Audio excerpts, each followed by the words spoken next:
What's going on, Internet? Welcome back to another episode of the Nerdlocker podcast. I'm Brandon. I'm Patrick. And I'm Jimmy. And now, a word from our sponsor. If you live in Las Vegas, please visit Maximum Comics for all your nerdy needs. They have 4 convenient locations around the valley. Every store has a great staff with a large selection of comic books, toys, games, apparel, and much more. When you stop in, tell them Nerdlocker sent you. Nice, very well done. And they'll be like, why are they talking about us again? They're like, God damn those guys. Or they'll be like, wait, you listen to Nerdlocker? I like how we just talked about it, and I was ready to jump right into the topics, but that's how I pay attention to things. So we're gonna start out. That's why we have pre-production. Yeah, exactly. That I said things in it, and then I forgot all of them immediately. First up, it looks like Drew Goddard is going to direct the X-Force movie, which will focus on Deadpool and Cable. And obviously that'll be all introduced in Deadpool 2. Drew Goddard wrote and directed Cabin in the Woods with Joss Whedon, which is one of my favorite horror movies. And he also wrote for Daredevil for Netflix. So I think this is an awesome move and some really good news. Yeah, I can get behind this one. It'll be interesting to see what direction X-Force goes into because, Deadpool was, it was funny. It was still dark, but it was funny. Number 2, it kind of hints towards being funny as well as dark, again, given Josh Brolin's teddy bear on the belt thing. I thought that was a nice touch. So I don't know. I'm kind of interested to see which direction they go in. I hope they really take notes from the comic book where you have Deadpool being himself and you have Cable, being that military-minded guy who's got his rules and this is how it needs to be done. And those two things do not go together. I hope that's less so in Deadpool 2 and more so in X-Force with the complement of, whoever they're going to include. Obviously, I wouldn't think it'd be like a Wolverine, but maybe they throw in Domino, who's also in Deadpool 2. Maybe even X-23. That would be interesting if they could somehow work that in. It's the X-Men universe. They don't have to follow any fucking rules, man. They can have like X-23 be in any age they want her to with no reason for it whatsoever. This is the X-Men movies where they just do what the fuck they want. So I wouldn't worry too much about that. Yeah, you have to assume the 3 of them are going to be in it. And then, I don't know. I'd like to see somebody like... oh, no. You know who was... Oh, no, that was the New Mutants. Never mind. Because, was it Macy Williams is cast as that Wolfsbane? Wolfsbane, yeah. I was like, man, that would be cool to see. And I'm like, oh, it is. I will see it in the mainstream X-Men universe where rules also don't apply. So who fucking cares? Do what you want. Did they cast, why can't I think of his name? Warpath. Did they cast him in New Mutants? Let me see, because I don't know. Well, they have the Thunderbird character in Gifted. Yeah, but he's the one who dies, right? He's the brother that gets killed. Thunderbird is it. Yeah. You got Macy Williams as Wolfsbane. Anna Taylor-Joy is Magic. That's fucking cool. Cannonball. Charlie Heaton is Cannonball. We're going to have Blue Hunt as Mirage, Danny Moonstar, which is awesome. Henry Zaga as Sunspot. And that looks like the extent of that cast right now, but that's awesome. Let's have Warpath and X-Force. Yeah, please. No Longshot? I don't see Longshot. Dude, if we can keep Longshot and Dazzler out of things, I'd be happy. I know. I think Dazzler's gonna be in Phoenix. Oh, yeah. You're right. I read that. Damn it, she drives me nuts. Her and Jubilee. What a waste.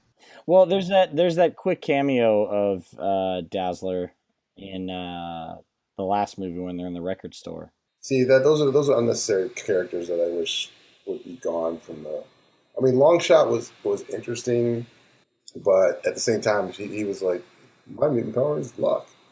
Great, go buy some lottery tickets. Get the fuck out of here. Yeah, well, I mean that's gonna be Domino's. I heard they had a lot of fun filming that, so I'm hoping they do a really good job with that. But Domino was a badass.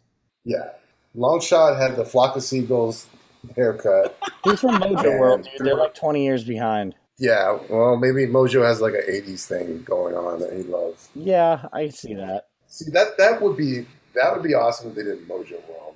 A Mojo World? That would be awesome. Like we talked about that with we were talking about Legion in one of our podcasts. We were talking about Legion and how we were theorizing who the Night King. It was ended up being the Night King, but who the character was. They kept seeing over and over again, and it looked like Mojo. I was like, that'd be fucking awesome for Mojo, but negative. Nope, it was the Shadow King. Shadow King. Yeah, exactly. Yeah, I don't know. I actually like Legion, so I'm excited to see more of that. But X-Men World, nothing makes sense. Nothing makes sense. But I'm excited for Drew Goddard because he's also writing it. I thought he did a fantastic job with Daredevil season 1. Oh, I don't absolutely. honestly remember if he did or not, but he did fantastic. And I love The Martian. I thought he did fantastic adapting that. So I'm on board. Yeah, that's a really good move. I really hope they just let the Deadpool movies kind of carry the weight of the X-Men universe now. But they won't because they hate Yeah, me. yeah. It's a machine now, and like speaking of machines, we have a director change over at Star Wars as well. It's funny because I have people asking me, because I'm a huge Star Wars nerd. Really? Never knew that. Yeah, I know, shocking, right? Is this going to be a big deal? Is the movie going to fail? And I don't think they quite understand that Lucasfilm is on a formula here. I know they only have 2 movies out, but they're on a formula here where it really doesn't matter who's directing. And I think we saw that with Rogue One. Nothing against Gareth or anything like that, but he didn't do the movie that they needed. So they called in Tony Gilroy, to sort of beef it up and make that punch that ending in, and it worked. And impressively, there was no Gareth saying, "Oh my God, I can't believe they did that to me," and Tony Gilroy didn't come out and say, "No, this is mine." He had nothing to do with it. It worked, and it was a fantastic movie. When we've heard instances in the past of things like this happening, and the movie sucks. Yeah, well, I mean, to be fair, I mean, if the other director said anything, I mean, Mickey Mouse would probably jump out his closet, bitch slap him, and then jump back in. The gag order that Disney and them have is ridiculous, dude. So they're just there. They're just there to collect a paycheck almost. Well, that's what cracks me up about the guys that were doing the Lego guys who were doing the Han Solo movie. Is Disney came out and everybody was like, "Oh yeah, it's amicable, different, whatever," right in the middle of shooting. And then, 2 weeks later, they're like, "No, they kicked us off." And it's like, dude, do you ever want to work again? Yeah, just shut up and Yeah, accept it. yeah. Jesus. I mean, even if you don't want to work for Disney, Marvel, Muppets, or Lucasfilm, okay. But everybody's going to be like, "Oh, dude, they're bad mouthing the big boys. What are they going to do to us? This is ridiculous." Yeah. Yeah, we're not hiring that Well, guy. I mean, it's the same with all the live action ones too. I mean, it's like Guy Ritchie's directing Aladdin, and there's so many people that are worried about it, and it's like he's just showing up to just tell people action and cut. Like it's not like Guy Ritchie. Like, although I would love to see his take on an Aladdin movie, they're just giving it to him so it can be like, oh, cool, I directed a Disney movie. Because I've been a fan of his movies, and I know the last ones have flopped, which is annoying because they've all been pretty good. But I'm sure he's taking this as just like, well, it can't fail because it's Disney. It's kind of like the Marvel movies too. They're just saying like, direct this, but this is how it's going. True. I mean, and speaking of Guy Ritchie, favorite Guy Ritchie movie, Rock and Roller. That was one of my all-time favorites. Next to Snatch, Rock and Roller was like one of those ones I wanted to see more of, and we never got it. Well, you're the big Sherlock Holmes guy. Did you like Yeah. his take on Sherlock Holmes? Fuck yeah, I did. It was awesome. I mean, They were great. I want a third one. yeah.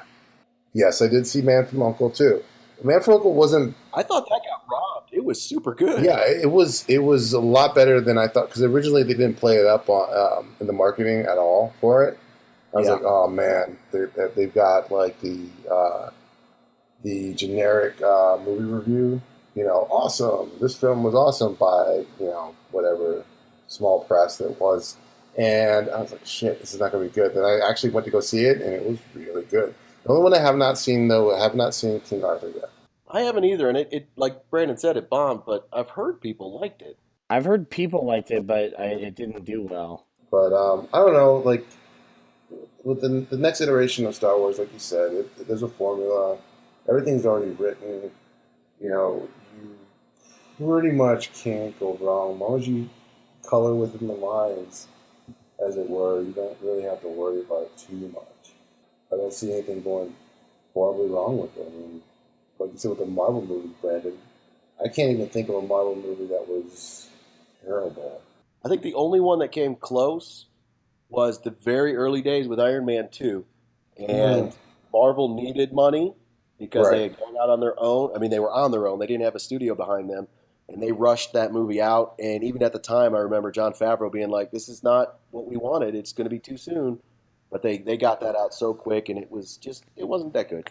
Even the worst one still wasn't terrible, but yeah, I hear what you're saying. I mean, let's be honest though. I mean, the worst Marvel movie DC would take in a fucking heartbeat. Yeah, they would. Yeah. Again, we've got DC news as well with the whole Suicide Squad thing, but they're dead to me. I'm sorry. Well, I think Brandon said it when we announced this, and it was like, I didn't even realize they were going ahead with the second one. Well, Yeah, I mean, we've said this. I'll say it every time we talk about it. They just need to like stop, give it some time, and start over. But it's like Suicide Squad it did well, but like money wise, Oscar nobody winning. fucking left that movie theater and was like, "What a good movie!" And then it wins an Academy Award. It's just like it's the worst happy mistake. So they're gonna do another one, and like I don't give two fucks about anything they're coming out with it. You know, it's like, well, this guy's directing it now, and who's it? It's Gavin O'Connor now. Like the only thing that would get me excited about Suicide Squad 2 is if they said we're not making Suicide Squad 2. Exactly. I will say though, from a filmmaking standpoint, I am very curious how they're going to do this because David Ayer, he's fine. He's made some good movies. He's written some good movies, but he's a clone of Zack Snyder almost. That's what happened with Suicide Squad. They gave him too much power, and that's what we got.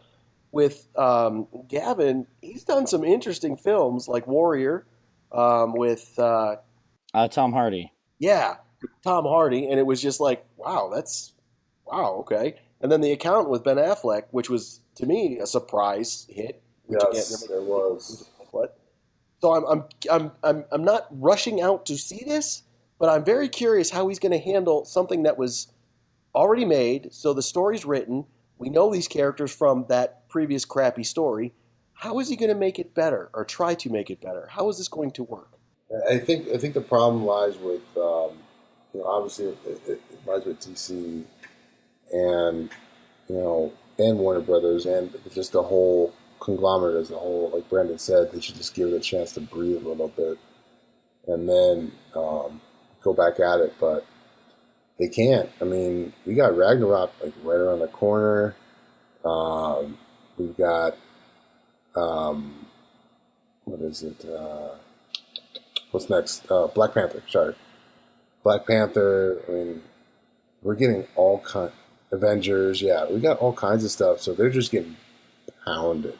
Oh yeah. Well, they talked about how Thor, like everybody's stoked on Thor right now, and most people don't even realize the Justice League's coming out at the end of the year. Yeah, nobody cares. No, no one gives a shit. What the press screening of Chase and I were talking, and they showed the Justice League trailer, and it ends, and I'm like, what did that trailer even tell you about the movie?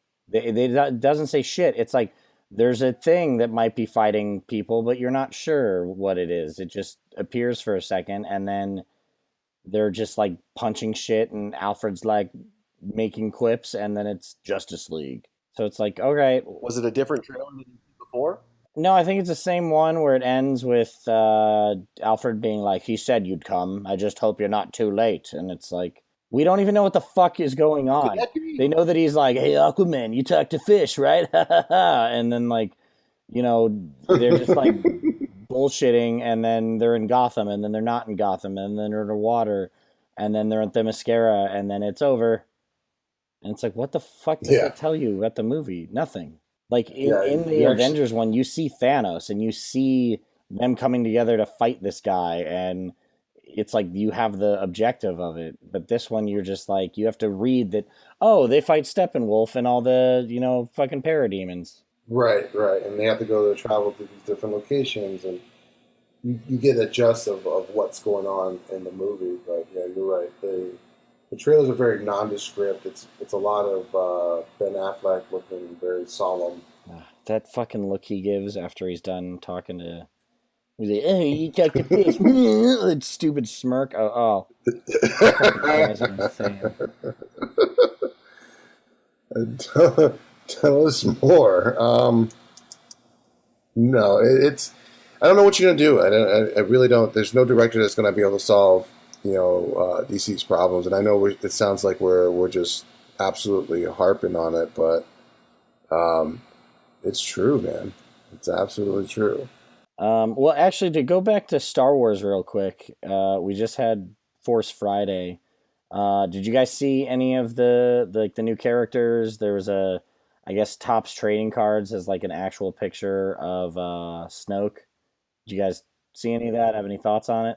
I think I'm less curious of what he's going to look like, and I want to know more about obviously his history and who exactly he is. So when those reveals from the toys come out, I really couldn't care less. Like, let's know more about the character.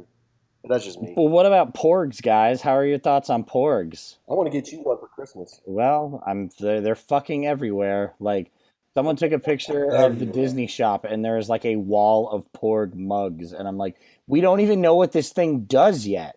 It can eat your face. Right? It could be it could be an asshole. Like it could be a little fucking asshole the whole movie. And they're like, let's just make this really cute thing that's a piece of shit to everybody and everyone will buy the toys and stuffed animals and then they'll see the movie and they'll be like, great, now I have this shitty bird thing. I think I'd love Lucasfilm even more if they did that. That would too, actually. That would be fucking awesome. Jim, do your kids want one? No, they don't even really know what that is. They haven't seen that. They've seen the trailer, but I don't think they picked that porg I'll out. just wait till you take them. Yeah, exactly. My daughter's actually seen pictures of it in a toy catalog, and I'm like, I want that. I'm like, damn it.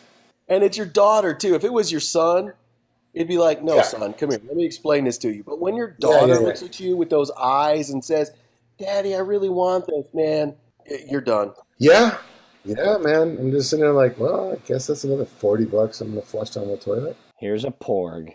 Just tell you, be like, it's an asshole. I heard it's an asshole. You don't want that. What does porg mean, It asshole? means asshole in Star Wars. Shut up. It's- yeah, I don't know. It's going to be interesting, like I said, with all these different things and different directors coming in. I mean, we had directors news as far back as the Joker, origin story. So it sounds like a lot of shuffling. There's nobody ever just like set. Remember how it used to be? I don't know, back in the day when we were younger, it was like this director was doing his movie and that was it. You rarely heard about, changes, like massive changes in the middle, especially in the middle of production. Well, that's a good point, Patrick, because we were talking about this a little before we came on. And, Brandon grew up in the 90s, but we were older and coming of age in the 90s. And you had like the Kevin Smiths, the Quentin Tarantinos, the Robert Rodriguez's, where they wrote and directed their own stuff. It was highly independent, and they did whatever they wanted. Whereas now we're getting almost the exact opposite, where the studios are hiring some of these younger guys, but they're telling them exactly what to do. And I don't know exactly the story with Colin Trevorrow, but if you step out of line, you're out the door, which we saw with the Lego guys who were doing the Han Solo movie. So it is an interesting change. Yeah, I mean, even like Ron Howard, the replacement for Solo is a perfect example. When Ron Howard did a movie, it wasn't a case of, well, Ron, we don't like the direction you're going, and we're going to have to replace. No, there wasn't any of that. Ron Howard did the movie from beginning to end. That was it.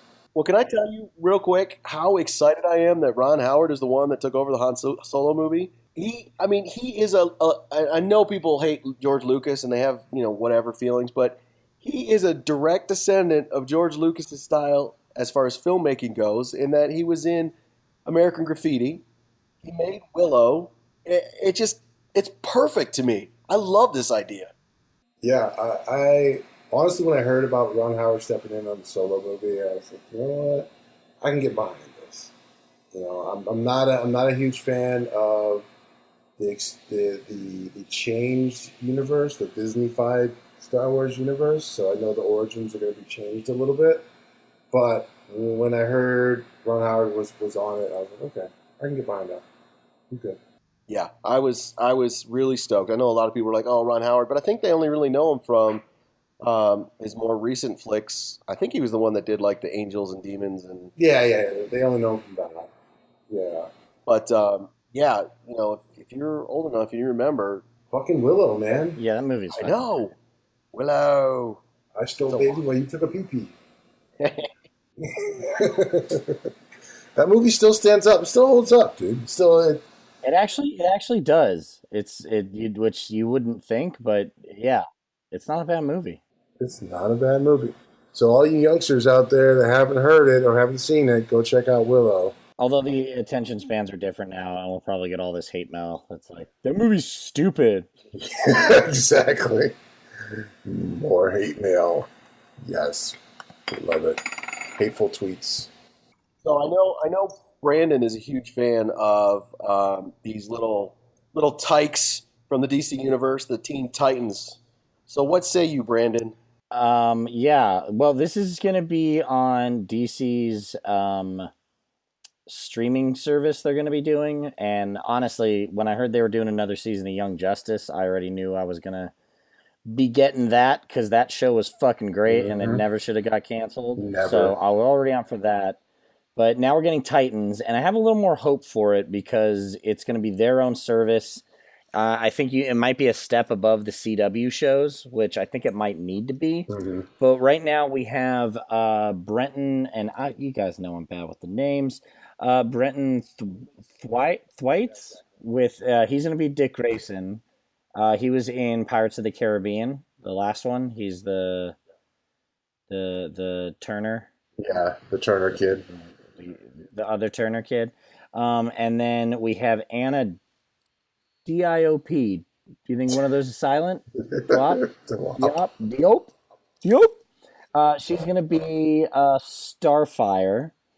We have Tegan Croft as Raven, and then actually Minka Kelly has been cast as Dove, and Alan Ritchson, who was Aquaman in Smallville, is going to be Hawk. Well, see, they're going to have to go. They're going this route because we have Runaways coming up with Marvel. We've got what is it? Runaways, and what's the other one? Shit, not Gifted, but there's another like Cable. They're doing Hawk and Dove. No, it's not Hawk and Dove. Shit. No. Cloak and Dagger. Cloak and Dagger. Yeah, sorry, Hawk and Dove. Yeah, they're doing Cloak and Dagger, which both Cloak and Dagger looks really, really good. I don't know if you guys seen the previews for that. Well, isn't their origin is it's like drugs that get them superpowers, right? Yes, I believe it was drugs, but they're probably going to change it because it's on ABC. That sounds like ABC, is it ABC well, Family? I mean, it's like the Teen Network. Yeah, it's their teen. It'll just be caffeine pills, like Saved by the Bell. They'll just do a bunch of caffeine pills and get superpowers. I didn't know you were that old, Brandon. That's an awesome reference. Wow, that was a great reference, Brandon. I was thinking about that. I was They're like, so excited and they're so scared. that was a great reference. Damn the show. That was. I mean, I started thinking about that episode. I was like, I remember that episode. Fucking Slater tried to tell you. He tried to tell you, he just didn't listen. But yeah, so this is gonna. I think here is where the only place you'll find Marvel and DC on even ground, in regards to media outside of print, is the television realm. Because you've got the CW shows doing great. You have things like Legion. We'll have to wait and see what Gifted does, how it does. I don't know. I didn't see it, but I heard Inhumans just sets the standard. Really? I heard. Okay, you guys know Ain't It Cool News, right? Yeah. Yeah. I guess Harry Knowles went to a screening of Uh that, huh. and there were 11 people in the movie theater. Wow. Wow. It's not getting good reviews whatsoever. Hmm. I thought it was just the reviews that were bad. I didn't realize like people were not showing up. Yeah, I heard that people were just not Not into it. interested in any of that. So that's interesting as well. Well, I mean, they got a lot of money into it. Well, the trailers they showed were awful. Yo, absolutely. I it doesn't. I think they messed up by not keeping that in the cinematic universe and moving it to television. I agree. Totally agree. Especially after seeing what they've done with Black Panther, I was like, shit, they messed that up. Oh, absolutely. I saw this somewhere today, and I'm looking for it now, just to confirm it. But it looks like they will be taking off as far as when we're talking about streaming services and everything. It looks like Disney will be taking more of their stuff off of Netflix. So Star Wars and Marvel movies will no longer be on Netflix as well.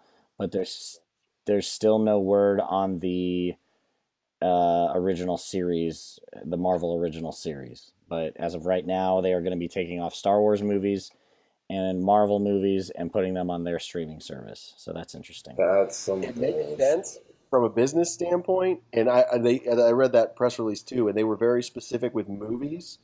So I think that gives them the leeway with the Marvel original series. But man, that sucks from a business standpoint for Netflix because they spent a lot of money to get those rights for Disney in the first place, and then obviously it showed Disney how much money was in that game, so they made their own. Yeah, that's fucked up because I really did. I mean, I literally freaked out when I saw Rogue One on Netflix. And I saw it on there, and I sat there and watched it at least twice while it was on Netflix. I was like, "This is awesome! Finally get to watch this movie." I'm not checking up, another $7.99 or whatever have you to just watch Disney shit. I'll rather just buy the movie. I'll buy the DVD and call it a day. See, you say that, Patrick, but I know your daughter's going to look at you and go, "Daddy, I wish we could really watch Disney at any time." My kids won't even know it exists, as far as I'm concerned. I already know I'm screwed. I'm going to have to get it. I already Yeah, know it. yeah. Because see, here's the thing: my kid has to pick between like it's only my daughter, right? It's only my daughter I have to worry about. And granted, she does watch like fucking Jesse and like all these other damn shows over and over and over again. And once they disappear, she'll just move on to something else. There's always Nickelodeon. That's all. There's always Nickelodeon. Thank you. Nice. It's either that or something else has got to drop off. Like this move will actually is going to kill Hulu. I think personally, if yeah, I see it this way. Like Hulu's like always been second tier in the streaming business in regards to Netflix, right? Because Hulu plays network shows, right? But for those of us who have like small children and shit like that, like I don't watch a lot of network shows, and we have DVRs nowadays, so I can give a fuck. So the first thing that's going to go is like, well, if you guys want Disney, we're going to get rid of Hulu. Plain and simple. And then all of a sudden, Hulu's been struggling already as is, you know, because they've been hanging on by a thread with their Warner Brothers content. But even then, Netflix picked that shit up. So now it's like, well, you've got what anime, and that's it. Oh yeah, I mean, don't get me wrong. Like, if the only reason I have Hulu is for network shows, like that's it. The Simpsons, all that. That's how I watch all of those. But I literally, when it is not that season, I just look for a show I haven't watched yet. That I'm like, oh, like right now, I'm kind of watching Vikings while I'm waiting for fall TV to start back up. Right. which Vikings is actually pretty fucking cool. But like they added regular show, all Adventure Time, but that's the only way I get those. Right. So if you have something that's going to offer that on top of everything else, like yeah, I'm fucking out of there too. Yep. See, so sorry, Hulu. The days are numbered. I've heard really good things about The Handmaid's Tale, but I just once again I haven't watched a single Hulu Yeah, original series yet. exactly. So, guys, we've talked a lot about directors this week, and I think we've sort of highlighted the shift in importance. But obviously, directors make a huge point, and I think we're all kind of curious out there in nerddom. Who are some of your favorite directors? I know we were listening a little before with Quentin Tarantino, Kevin Smith. One of my personal favorites that I kind of had to look back and be like, oh man, yeah, of course he's awesome. I didn't realize I liked like all of his films. Is Christopher Nolan. That dude's amazing. What are some other ones that you guys can think of? M. Night Shyamalan. I'm sorry, you cut out there, Patrick. I thought you said. I was gonna say, I was like, wait, what? That is not a Patrick response I'd ever expect. No. Favorite movie wise, it has to be Guy Ritchie. Nice. Yeah. Yeah, Guy Ritchie's is up there with my tops. Damn, that's a really good question though. Kevin Smith, I do like kind of like Red State was awesome. Do you watch Yoga Hosers? I haven't watched Yoga Hosers yet though. It's on Netflix, isn't it? I could have sworn I saw it. Yeah. I mean, it's definitely not his best, but I mean, I think it's badass. He's like, I'm just gonna make a movie that my daughter and her friend can be in. So Yeah, that's what I kind of took it as. I was like, that's a project for my kid. You know, Walrus was But a I think trip. that's cool. Like, a lot of people don't do shit like that. So kudos to him. Yeah, Christopher Nolan, like you said, and I don't know. I like Jon Favreau. He did a great job. Yeah, he's. I like how he goes back and forth between small stuff and like Iron Man. Yeah, and big stuff. Yeah, that's That's really impressive. What about you, Brandon? Um, I'm a big Tarantino fan, but I think my favorite is Terry Gilliam. Like the first time I saw Brazil, I was just like, this is the coolest shit I've ever seen. And it's weird because I grew up watching Monty Python, but this was like when I was in elementary school. I especially didn't know like all everybody's names and all that. And when you find out he did the art for it, and he was in a few skits here and there. It's just like I like the stylistic of all of his movies. I mean, I love Baron Munchausen. Oh, that was a good one. Yeah, I mean, Time Bandits, even Imaginarium and Doctor Parnassus was fucking great. It's one of those things that you'll say Terry Gilliam and people who, and I'm like Fear and Loathing. Oh yeah, that was a cool movie. It's like, well, he did a ton of other fucking movies you guys should watch because they're great. Like, I always really liked him just because it's so fantasy based, like it's almost ridiculous. Even Fisher King, man, Fisher King is a great movie. I know he didn't write that; he just directed it. But goddamn, Yeah, that was a good movie too. Time Bandits was one of those standout movies when I was a kid too. Yeah, it was always on HBO and like replay, and I just catch Really? it. Like, Oh, yeah. dude, this movie is awesome. Yeah, And I didn't know what was going on. like you gotta understand, like when HBO first jumped off, Time Bandits had to be one of their number one movies they played in rotation. but I'd say him. I would say, yeah, Tarantino. I love Tarantino, and there's so many people that don't like his last couple movies. I'm like, he's getting fucking better because he's just like, I'm making this because I want to, and if you want to see it, cool. If not, I don't really give a shit. Right. Right. I think they're great. I mean, God, Hateful Eight was amazing. Hateful Eight was Inglorious Bastards is how I will teach my children about World War II. So, I'll be like, I know what they told you in school, and I'm glad you graduated, but this is what actually happened. They never told you about The bear Tommy the Jew Bear shot Jew. Hitler in if the you face. want to teach him how to punch a Yeah. Nazi in the face, do that, but don't teach him history that way. That movie is so awful and aggravating. Horrible. Yeah, good frame of reference. Drives me nuts. So anyway, the point of that was, guys, let us know. We'll put a poll up. Let us know who some of your favorite directors are. We'll put the ones we listed, and if you don't see the one we listed, then let us know in the comments below, and we'll give you an update next week. That's what we call a tease in the industry. So you got to check back next week to see what the hell we're saying. Yeah, guys, you have to keep listening. Now you're in. All three of you. Take that, Mom. You've been suckered in, the 6 of you. Okay, now we have to explain to my dad how a poll works on Facebook. He also needs a Facebook, so we'll get there. All right, guys. Well, I think that's going to do it for this week. Thank you for listening. Don't forget to like us on, Facebook. Obviously, we just talked about the Facebook poll. That's where it's going to be. So like us on Facebook. Check us out on Twitter. Subscribe to the podcast. Subscribe to YouTube. All that fun stuff. And always check out nerdlocker.com. Chase has a new review up for it, and it's a very good movie, and it's a very good review. So check that out. But yeah, thanks for listening.